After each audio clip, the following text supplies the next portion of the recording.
Obviously, the doctors are going to decide the timeline here for Joe Burrow. But are you at all concerned about him starting right away in week 1?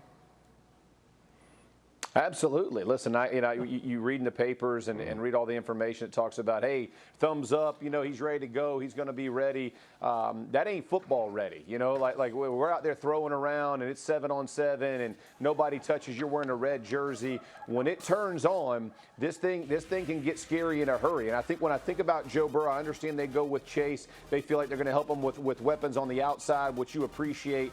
But ultimately, this game is won and lost in the trenches, and you have got to protect Joe Burrow. If you looked at his effectiveness last year, and I'll be honest with you, he was better than I thought he was going to be. It was because he could pull it down, go get yards with his legs. He could do those type of things. He could extend plays. Well, with that ACL and coming off of it, I think teams are going to give him a heavy dose of pressure to his face. See if he moves his feet. Can he still be accurate? Bring it from the backside. Move him out of the pocket. Can he throw on the run? All those different schemes and attitudes that defenses bring to you. I think that's what he's going to see early in the season. And listen, when you get happy feet as a quarterback, the ball tends to sail, right? You don't make great decisions. You try to get the ball out of your hand. It's not timely. I think that's what teams are going to try to pressure him. It's not always about sacks. But with that Cincinnati Bengal offensive line, he's going to get pressure. And when you get pressure in your face, it changes the game, especially when you've lost the ability to go be mobile and go make plays with your legs, which I don't think he'll have back till week 5 or 6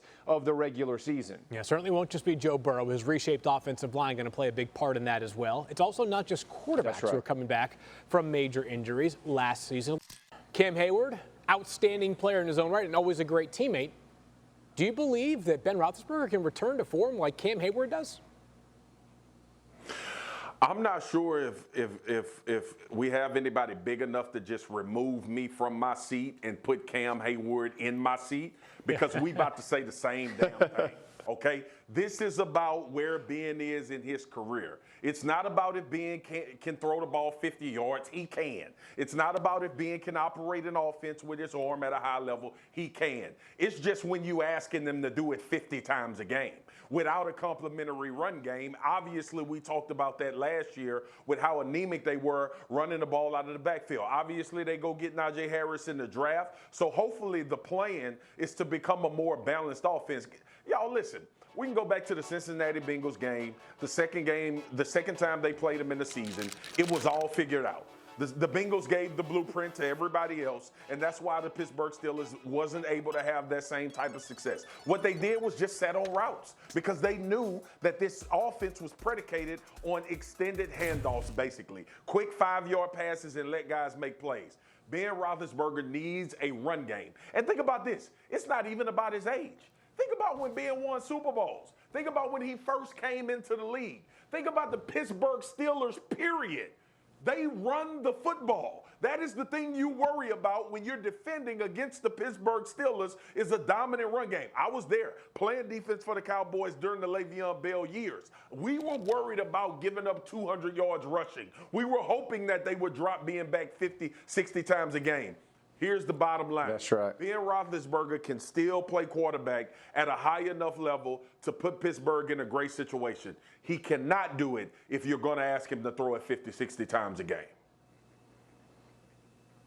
Yeah, listen, I agree with that, Swagger. When you look at this, I think Roethlisberger played elite for what he was asked to do last year, in all honesty. When you look at their game plans going out and stretching out through the season, we showed the QBRs and the touchdown interception ratios and all that kind of stuff.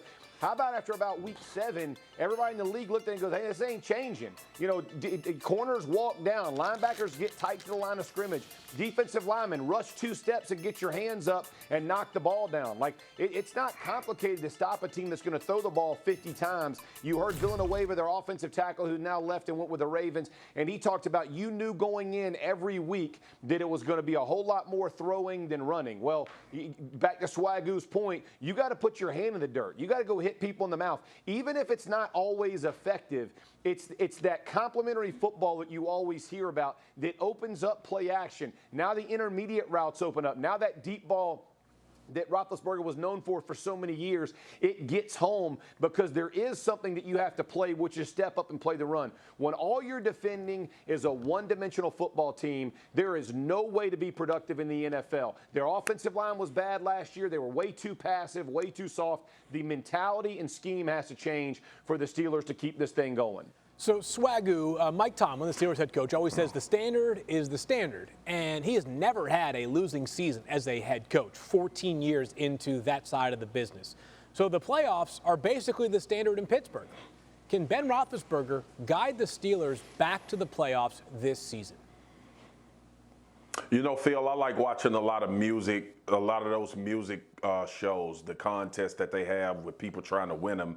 And a lot of times those judges know that people are good singers, but they say not right now. And that's what I'm going to say about the Pittsburgh Steelers. The jury is still out. If they don't formulate a run game, no, they won't make the playoffs. And that hurts me because Mike Tomlin is a hell of a coach, and we've seen Pittsburgh overcome even not having Ben Roethlisberger at quarterback and almost making the playoffs. It's not about the Steelers. It's about everybody else in the AFC.